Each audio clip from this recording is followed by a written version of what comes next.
Mrs. Green Apple, we are back on the track by track listen through to the self entitled album. But we're so close to the end. And as I keep on saying, actually, when we do these track by track listen throughs, I'm always somewhat intrigued by how an album ends, because it's one thing to react to the song, but it's another thing to hear it in the context of the album, especially from bands like Mrs. Green Apple, who do construct actual albums rather than just a list of, hey, here's a bunch of songs we did during this time period. So I'm really interested to see where this goes. Now, obviously, the penultimate song, which we're about to listen to today, Umbrella 2017 version, sets us up for the final song, the big crescendo, the final hurrah of the album. But this is especially interesting because this is a re-recorded version of a song that first appeared on, I've forgotten the name of it, the album that they recorded and then gave out as a CD at their live shows. I'm very glad to say that someone has availed me of a digital copy of that album. I haven't listened to it yet, though.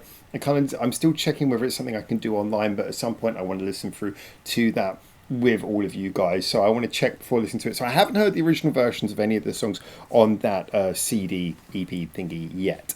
So I don't know the original. However, I will say that the re-recorded version of Oz, full honesty, you guys know from the reaction, that was my least favourite thing so far from this album. One of my least favourite recordings thus far. I was not a big fan of that one. So Umbrella, I'm hoping this takes us in a better direction. I'm hoping this takes us in a direction that we can really enjoy. But yeah, so we've come so far on this album. We've gone through so many songs. This one and Journey left. Let's check out Umbrella 2017 version. I'm excited to hear this. Let's see what we get. I've got to scroll back up to press play.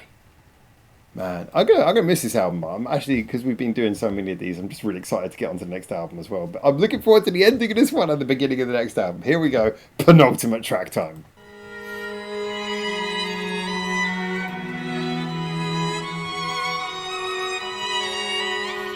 I'm guessing this wasn't in the original.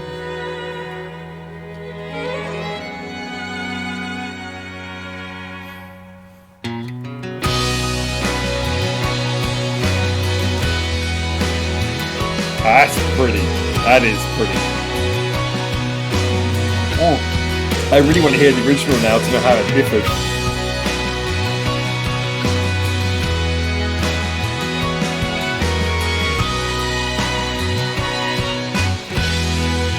Nice. Very pretty. Very pretty.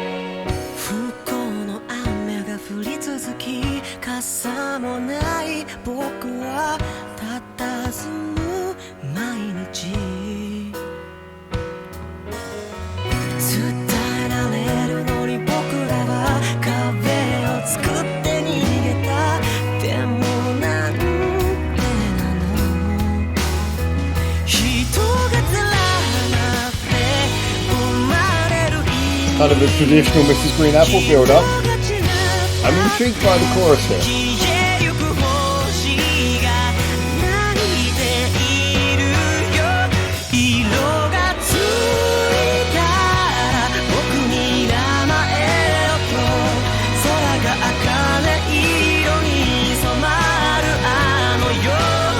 It's just very, very pretty.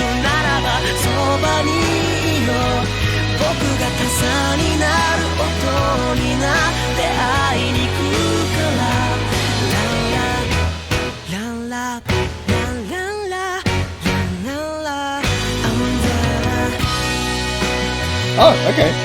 Didn't expect it to go straight back to the refrain at that point.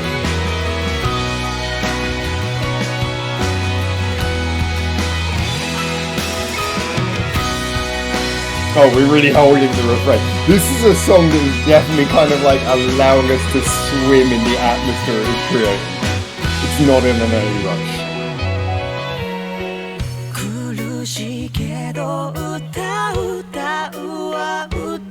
Basis is all out there.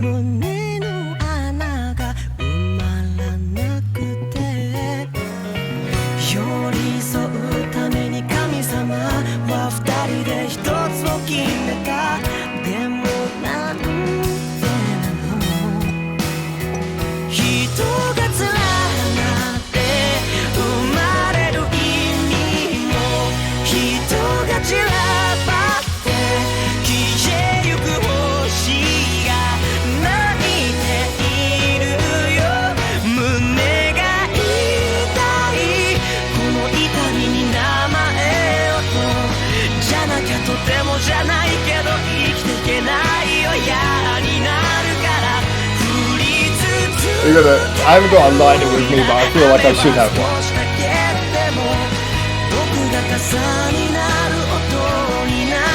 Alright, I really just need to know what we're going to get for a bridge here. We are getting the bridge, right? Oh yeah, we're getting the bridge. Bridge can make or break a song.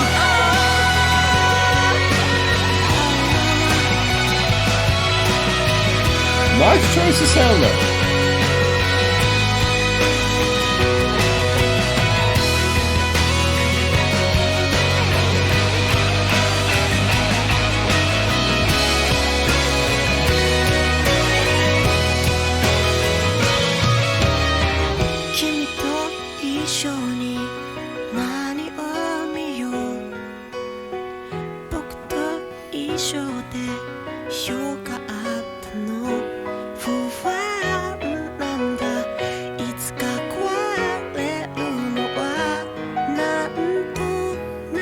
It's so pretty, like the mixture of the guitar, the piano, everything's got so much flourish, key change.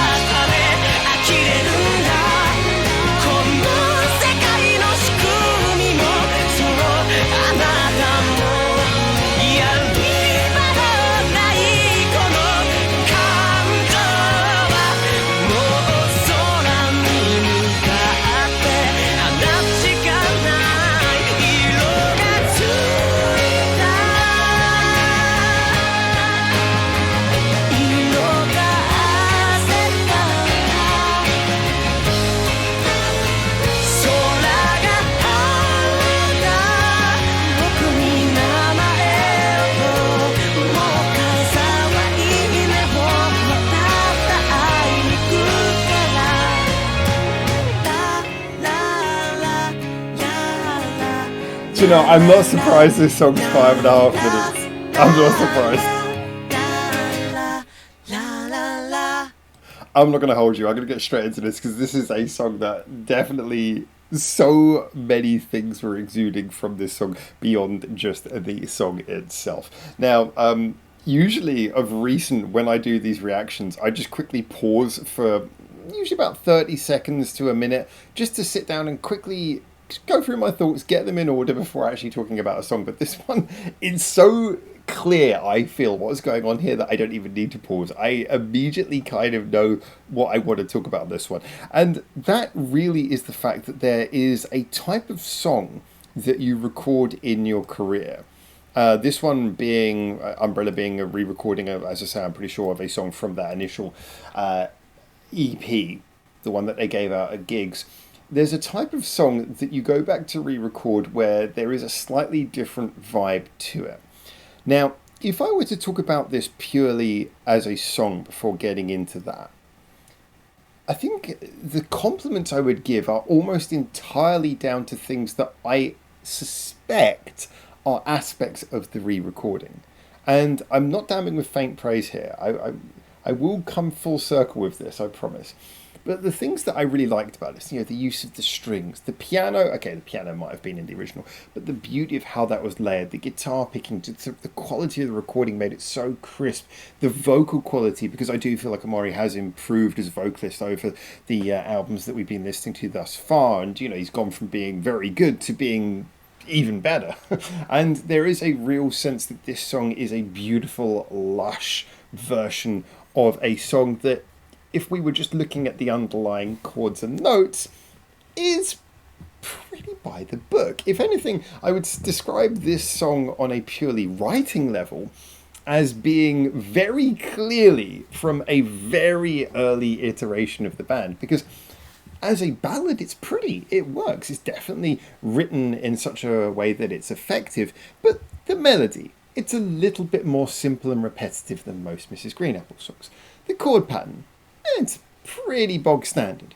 The bridge doesn't really do anything, to be honest. It feels almost a little bit arbitrarily, maybe even like it could have actually been a bit better. Everything about the song is nice but unspectacular. However, this re-recording has got so much love in it. there's so much effort by the mere fact they decided to re-record it anyway, but by the use of these beautiful strings that are being played with this gorgeous tremolo, and the effort that's been put into giving this song such a wonderful delivery. And that leads me to a very simple conclusion.